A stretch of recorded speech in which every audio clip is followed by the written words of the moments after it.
Rate ہی نہیں ہے تو ان کے صفر ووٹ ہے. وہ میئر کا بالکل اچھا کر رہے تھے خواب, ان کا حق ہے خواب دیکھنے تو کوئی نہیں روک سکتا. کوشش بھی انہوں نے کی سوشل میڈیا پہ, اور وہ ہم نے آپ کو بتا دیا کتنے انہوں نے لاکھوں روپے انہوں نے وہ خرچ کیے ہیں. لیکن انہوں نے تو کینڈیڈیٹ نہیں کھڑا کیا, ان تینوں نے مل کے یہ حال کیا. دوسرا, یہ جو کل مہاجروں کی ٹھیکیداری کر رہے تھے بیٹھ کے تینوں, مہاجر اور پتہ نہیں کون, میں یہ پوچھنا چاہتا ہوں کہ کیا الطاف حسین نے کراچی میں آ کے بوری میں لاشیں ڈالی تھی خود؟ کیا الطاف حسین خود آ کے بھتہ لیتا تھا شہر میں؟ کیا الطاف حسین سہولت مرزا کی انگلی پکڑ کے گولی چلواتا تھا؟ کیا الطاف حسین نے فہیم کمانڈو کے ساتھ گاڑی چلائی تھی؟ کیا یہ جو کانے لنگڑے لولے جو بھی ان کے نام تھے, چریے جو بھی, یہ کیا الطاف حسین ان کا پارٹنر تھا یہاں بیٹھ کے ان کے ساتھ کرائم میں ملوث تھا؟ کیا الطاف حسین خود آ کے لوٹ رہا تھا پورٹ کے اوپر کراچی میں؟ کیا الطاف حسین نے جا کے بلدیہ فیکٹری میں آگ لگائی تھی, خود ماچس پہ کی تھی؟ یہ سارے ایڈر اینڈ بیٹر بیٹھے تھے, سہولت کار, پارٹنرز ان کرائم.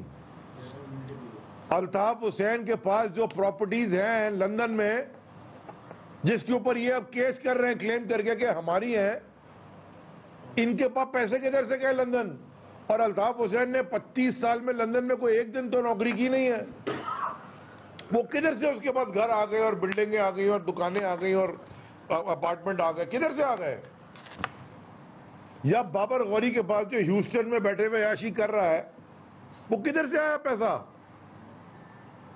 یا وسیم اختر صاحب سے پوچھتے ہیں جو ڈیفنس کے بنگلے میں رہتے ہیں, کدھر سے پیسہ آیا؟ یہ جو مصطفیٰ کمال سحر پہ رہتا, کدھر سے پیسہ آیا تمہارے پاس؟ دیکھیں, یہ ایڈر اینڈ بیٹر تھے, سہولت کار تھے, پارٹنرز ان کرائم تھے. مہاجروں کا قتل عام انہوں نے کیا ہے. ان کو پھر موقع ملا 2018 میں 4-5 سیٹیں جیت کے, صفائی ہوئی, معافیا مانگ کے آئے, ہاتھ جوڑے. یہ ہمیں پتا ہے بلال اکبر صاحب جب ڈی جی رینجر تھے ان کے پاس جا کے کیسے روئے ہیں ان میں سے لوگ جو بیٹھے تھے. کل غلطی ہو گئی, معاف کرتے ہیں, ہم بتائیں گے آپ کو سب. یہ انہوں نے جب لا انفورسمنٹ ایجنسیز نے ایکشن لیا, انہوں نے لوگ پکڑوائے, انہوں نے بتایا کہ ادھر جائیں ادھر کھڈا کھودیں, ٹنکی کے نیچے اسلحہ ملے گا.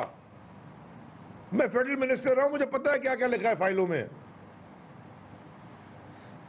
یہ ایڈر اینڈ بیٹر, ان کو موقع ملا تھا. ہم نے تو ان کو ایم کیو ایم سے این کیو ایم بنانے کی بات بھی کی, نفیس قومی موومنٹ بن جا, تو ہمیں چانس ملا ہے. لیکن انہوں نے پھر وہی حرکت کیا جو یہ کل بیٹھ کے بیکار فضول باتیں کر رہے تھے کہ جی آصف زرداری ہے. آصف زرداری کو ہمیشہ تم نے بچایا ہے, آج بھی تم بچا رہے ہو, آج بھی تم بے بچا رہے ہو. اور رات میں جا کے پھر اس کی گود میں بیٹھے ہوئے تھے سی ایم ہاؤس میں, یہی تم سارے.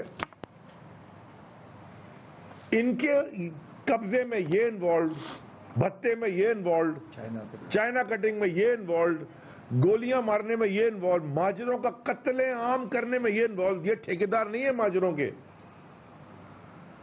اس کے بعد جو کل رات کو پھر, آج بھی زرداری بیٹھا ان کی وجہ سے بیٹھا ہے. اور یہ آگے جو ٹھیکہ دکھا رہے ہیں کہ جی ہم بڑے ماجر کے ٹھیکیدار ہیں اور ہم الیکشن رکوا دیں گے شارع فیصل پہ. میں نے تو کل بھی کہا تھا تم شارع فیصل پہ الیکشن روکنے کے لیے بیٹھ جاؤ فارغ ستار, ہمارے ووٹر آگے الیکشن کروا لیں گے. ڈیلیمیٹیشن کی بہانہ بنایا.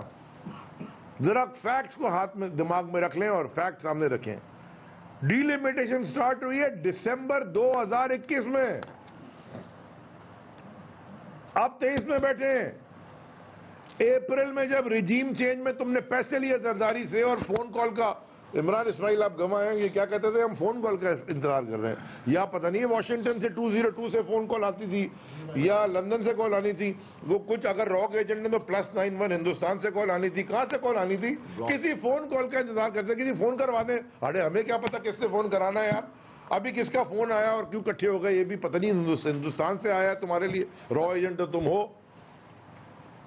یا واشنگٹن سے آیا ہے رجیم چینج میں تم تھے, یا لندن سے آیا کیونکہ الطاف حسین ابھی بھی تمہارا گرینڈ ڈیڈی ہے, اس کے بغیر تم تھے کچھ نہیں. ان تینوں میں سے ہی آیا ہوگا. مجھے بتائیں کہ جب رجیم چینج میں بیٹھے تھے اپریل میں, تو کیوں ڈیلیمیٹیشن کی شرط نہیں رکھی تھی اس وقت اندر معاہدے پہ؟ یہ بالکل ایک ہی چیز سے بھاگ رہے ہیں. پورے پاکستان میں کوئی سیاسی جماعت دنیا میں, کوئی پولیٹیکل جمہوری پارٹی الیکشن سے بھاگتی ہے؟ ہاں, جو جس کو ہار کا خطرہ ہوتا ہے. دیکھیں الائنسز بنتے ہیں, سیاسی جماعتیں الائنسز بناتی ہیں الیکشن میں جانے کے لیے. یہ پہلا الائنس ہے جو الیکشن سے بھاگنے کے لیے اور الیکشن روکنے کے لیے بنا ہے, چوروں کا الائنس. اب آ جائیں جی ان کے اوپر جن کے یہ سہولت کار ہیں. دیکھیں یہ جو پیپلز پارٹی ہے نا, میں دوبارہ ریپیٹ کر رہا ہوں, یہ پاکستان پیپلز پارٹی بے نظیر بھٹو شہید کے ساتھ وہیں دفن ہو گئی گھڑی خدا بخش میں. اس دن شروع ہو گئی زرداری مافیا, اور جو لوٹ مار انہوں نے مچائی ہے. میں آج دوبارہ یہ سوال پوچھتا ہوں سارے پولیٹیکل انجینئر سے, یا چل اب پولیٹیکل انجینئرز, میں سوال پوچھنا چاہتا ہوں, میں دوبارہ آپ کو یاد دلانا چاہتا ہوں کہ صرف آپ ویٹ کی چوری دیکھ لیں. کبھی 8 لاکھ ٹن کا مطلب اس زمانے میں 1.6 ارب ڈالر تھا. بھائی صاحب $200 پر ٹن انٹرنیشنل ویٹ کی پرائس تھی. جب انہوں نے کہا 8 لاکھ ٹن ویٹ چوری ہو گئی, چوہے کھا گئے. اگلے سال $250 پر ٹن قیمت تھی, 5.5 لاکھ ٹن چوری ہو گئی. ابھی پھر چوری غائب ہو گئی, ویٹ خراب ہو گئی, پتہ نہیں کیا ہو گئی. جتنی IMF کی کسنی ہے نا, اتنے کی ویٹ اس صوبے سے چوری ہوتی ہے. اور یہ صوبہ سب سے بڑا ویٹ پروڈیوسر صوبہ ہے پاکستان کا. اور ابھی ہم نے پرسوں پریس کانفرنس یہی کہا کہ ویٹ کی قیمت کم ہو, یہ ریلیز نہیں کر رہے تھے, فلار مل والوں سے پیسے بنا رہے تھے. وہ آج انہوں نے کل جب ویٹ کی, کیسے قیمت ایک دن میں 40-50 روپے کم ہوتی ہے مجھے بتائیں. اس کا مطلب ہے یہ مال بنایا جا رہا تھا. ان کا یہ میں نے آپ کو ایک مثال دی ہے, ان کا ایک کام ہے صبح اٹھ کے اس ملک کو کیسے لوٹنا, اور رجیم چینج میں ایک کام تھا کہ اپنے پرانے کیسز کیسے صاف کرانا. اور میں دوبارہ یاد دلا رہا ہوں, میں دوبارہ پولیٹیکل انجینئرز کو یاد دلا رہا ہوں, ہمارے سگنیچر نہیں ہے عزیر بلوچ کی GIT پہ, ہمارے سگنیچر نہیں ہے نثار مرائی کی GIT پہ, ہمارے سگنیچر نہیں ہے بلدیہ فیکٹری کی GIT پہ, ہمارے سگنیچر نہیں ہے اومنی گروپ کی GIT پہ. ISI کے سگنیچرز ہیں, MI کے سگنیچرز ہیں, FIA کے سگنیچرز ہیں, پولیس کے سگنیچر ہیں, ہر لا انفورسمنٹ کے سگنیچر ہیں. آخری سوال چھوڑے جاتا ہوں اور ہمیشہ پوچھتا ہوں, کیا اس وقت وہ جو اتنے سینئر افسران ہیں وہ غلط بیانی تو نہیں کر رہے تھے؟ ہم تو نہیں کہہ رہے کہ وہ غلط بیانی کر رہے تھے, ہماری تو حکومت نہیں تھی, حکومت بھی نہیں کی تھی. تو پھر ایکشن کیوں نہیں ہو رہا, اور ان کو بار بار کیوں چھوٹ ملتی ہے لا سے, اور کیوں لوٹنے کا موقع دیا جاتا ہے اس ملک کو, کیوں ظلم ہو رہا ہے ہمارے صوبے پہ؟ اس کا کوئی جواب مجھے آج تک نہیں ملا. جب اس کا جواب مل جائے گا یہ ملک ٹھیک ہو جائے گا.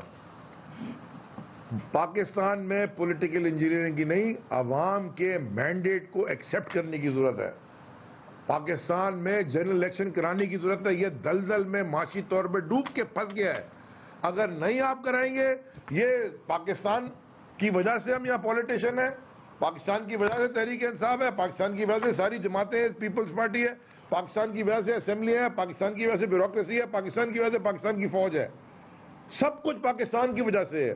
ہمارا پرائمری فوکس ہونا چاہیے پاکستان کو بچانا, نہ کہ کسی ایک پاپولر لیڈر کو نیچے گرانا, جو کہ آپ سے نہیں گر رہا, وہ شکست پہ شکست دیے چلا جا رہا ہے.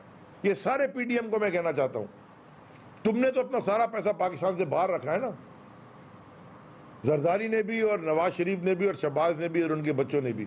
ہمارا یہی ہے رہنا جینا مرنا, سب کچھ یہی ہے پاکستان میں.